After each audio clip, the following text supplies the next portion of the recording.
નમસ્કાર તાલીમાર્થી મિત્રો, આજના આઈટીઆઈ ઈ લર્નિંગ પ્રોગ્રામમાં હું અલ્પા મહેતા, સુપરવાઇઝર ઇન્સ્ટ્રક્ટર ઔદ્યોગિક તાલીમ સંસ્થા થલતેજ આપ સૌનું હાર્દિક સ્વાગત કરું છું.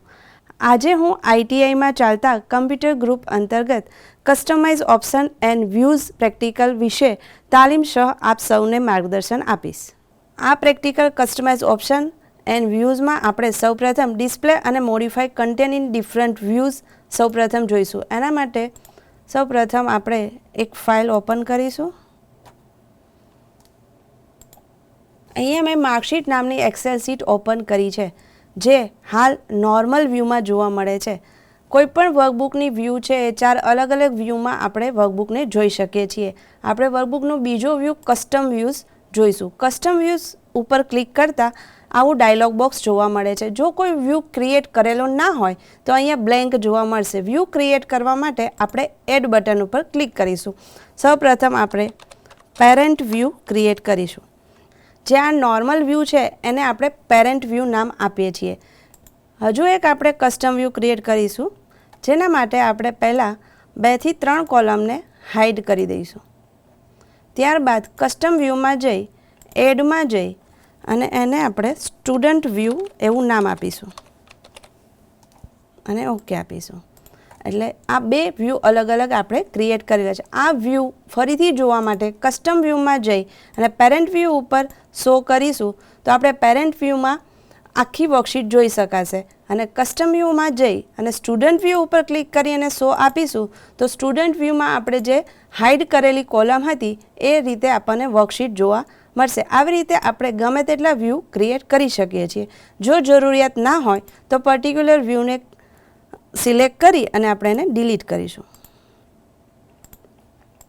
ફરીથી નોર્મલ વ્યૂમાં આપણી વર્કશીટ જોવા માટે આપણે હાઇડ કરેલી કોલમને અનહાઇડ કરીશું. આ જોયો કસ્ટમ વ્યૂ. હવે આપણે બીજો વ્યૂ જોઈશું, page break view. Page break ઉપર ક્લિક કરતાં આપ જોઈ શકો છો વર્કશીટની અંદર આવી રીતે બ્લુ બોર્ડરની અંદર આપણને વ્યૂ જોવા મળે છે. અહીંયા જોઈએ તો આ વ્યૂને આપણે ચેન્જ પણ કરી શકાય. વર્કશીટની અંદર રહેલો આખા ડેટાને પ્રિન્ટ કરવા માટે આપણે બ્લુ લાઇનને ડ્રેગ એન્ડ ડ્રોપથી મૂવ કરી શકીએ છીએ. જે અહીંયા તમે જોઈ શકો છો કે પહેલાં જેટલી બ્લુ બોર્ડરની અંદર કન્ટેન્ટ આવી હતી એ આપણને ફર્સ્ટ પેજની અંદર જોવા મળે છે. આને ડ્રેગ કરી અને પૂરી કન્ટેન્ટ લઈશું તો પ્રિન્ટ ઓપ્શનની અંદર આપણને કમ્પ્લીટ વર્કશીટ જોવા મળશે. ત્યારબાદ આપણે જોઈશું page layout view. Page layout view ઉપર ક્લિક કરતાં આપણને વર્કશીટ તથા એના હેડર અને ફૂટર કમ્પ્લીટલી જોવા મળે છે. જેમ આપણે હેડર અને ફૂટર વિશે પહેલાં આગળના પ્રેક્ટિકલમાં જોયું એ જ હેડર અને ફૂટર, અને એની અંદર આપણે કોઈ ચેન્જીસ કરવા હોય તો પણ આ વ્યૂની અંદર આપણે ચેન્જીસ કરી શકીશું. તો આ થઈ display and modify content in different વ્યૂઝની વાત. હવે આપણે નેક્સ્ટ જોઈશું. હવે નેક્સ્ટ ટોપિક આપણે જોઈશું ફ્રીઝ રોઝ અને કોલમ. એના માટે સૌપ્રથમ આપણે એક એક્સેલ શીટ ઓપન કરીશું. અહીંયા મારી પાસે ડેટા છે. શીટની અંદર સ્ક્રોલ કરતાં આપણી જે હેડિંગની રો છે એ પણ સાથે સાથે સ્ક્રોલ થાય છે. પરંતુ મારે જો ઉપરની રોને ફ્રીઝ કરવી હોય તો એ આપણે ઇઝીલી કરી શકાય છે. એના માટે આપણે વ્યૂમાં જઈ ફ્રીઝ પેનમાં જઈ ફ્રીઝ ટોપ રો ઉપર ક્લિક કરીશું. હવે સ્ક્રોલ કરતાં આપણે જોઈ શકીએ છીએ કે માર્કશીટ નામની ટોપ રો છે એ ફ્રીઝ થયેલી જોવા મળે છે. તેને અનફ્રીઝ કરવા માટે ફરીથી ફ્રીઝ પેનમાં જઈ અનફ્રીઝ આપવાનું રહેશે. સેમ એઝ આપણે જ્યારે કોઈ લેફ્ટ સાઈડની કોલમ છે એને ફ્રીઝ કરવી હોય અને એનો ડેટા ફ્રીઝ રાખીને મૂવ થવું હોય ત્યારે ફ્રીઝ પેનમાંથી ફ્રીઝ ફર્સ્ટ કોલમ ઉપર ક્લિક કરવાનું રહેશે. આવું કરતાં અહીંયા આપણે સિરિયલ નંબર નામની કોલમ છે એ ફ્રીઝ થયેલી તમને જોવા મળશે. હવે જો આપણે એક કરતાં વધારે રોને ફ્રીઝ કરવાની થાય તો આપણે જેટલી રોને ફ્રીઝ કરવી હોય ત્યાં એક સેલને સિલેક્ટ કરી ફ્રીઝ પેનમાં જઈ ફ્રીઝ પેન્સ આપતા આપણની ઉપરની બંને રો છે એ ફ્રીઝ થઈ શકશે. આવી રીતે અહીંયા આપણે ફર્સ્ટ 2 રોઝ જોઈ, એના કરતાં વધારે પણ રો જોઈતી હોય તો પણ પહેલાં અનફ્રીઝ આપી જે સેલથી ઉપરની બધી રોને ફ્રીઝ કરી હોય એ સેલ ઉપર ક્લિક રાખી અને ફ્રીઝ પેન આપીશું તો એટલી રો છે એ ફ્રીઝ થયેલી જોવા મળશે. આ વાત થઈ ફ્રીઝ રોઝ એન્ડ કોલમ. હવે આપણે ચેન્જ વિન્ડોઝ વ્યૂઝ ઓપ્શન જોઈશું, જેની અંદર આપણે એક કરતાં વધારે વર્કબુકને ઓપન કરેલી છે. જ્યાં આપણે વ્યૂ ટેબમાં જઈ એરેન્જ ઓલ ઓપ્શનની અંદર જઈ ફર્સ્ટ ટીલ ઓપ્શનને સિલેક્ટ કરી ઓકે આપીશું, જેથી આપણને 2 વર્કબુક પેરેલલી ઓપન થયેલી જોવા મળશે. ત્યારબાદ આપણે એરેન્જ ઓલની અંદર બીજો ઓપ્શન હોરિઝોન્ટલ વ્યૂ અને ઓકે આપીશું, તો આપણને બંને શીટને હોરિઝોન્ટલી પેરેલલી આપણને જોવા મળશે. થર્ડ ઓપ્શનની અંદર આપણે વર્ટિકલ આપીશું, તો બંને વર્કબુક છે આપણને વર્ટિકલી જોવા મળશે.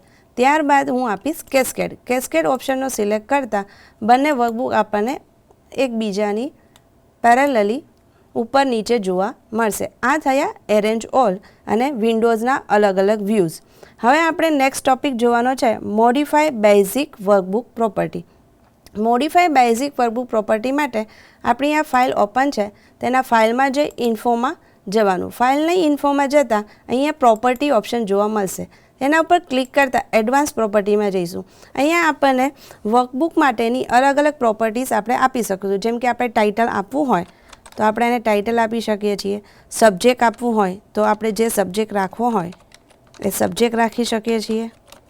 ઓથરનું name, manager name, company name, category name, આ બધી બેઝિક વર્કબુક પ્રોપર્ટીઝ છે આપણે જો સેટ કરવી હોય તો કરી શકીએ છીએ અને એને ઓકે આપતા અહીંયા આપણને આ બધી જ કેટેગરી જોવા મળશે. આ થઈ બેઝિક વર્કબુક પ્રોપર્ટી. હવે લાસ્ટ ઓપ્શન આપણે જે જોવાનો છે એ ડિસ્પ્લે ફોર્મ્યુલા. ડિસ્પ્લે ફોર્મ્યુલા માટે આપણે જોઈ શકીએ છીએ કે અહીંયા મારી વર્કશીટની અંદર આપણને જે ફોર્મ્યુલાઝ છે એ ફોર્મ્યુલા 12ની અંદર જોવા મળે છે. ટોટલમાં મેં ફોર્મ્યુલા વાપરી છે સમ, તો સમ આપણને અહીંયા ફોર્મ્યુલા 12માં જોવા મળે છે.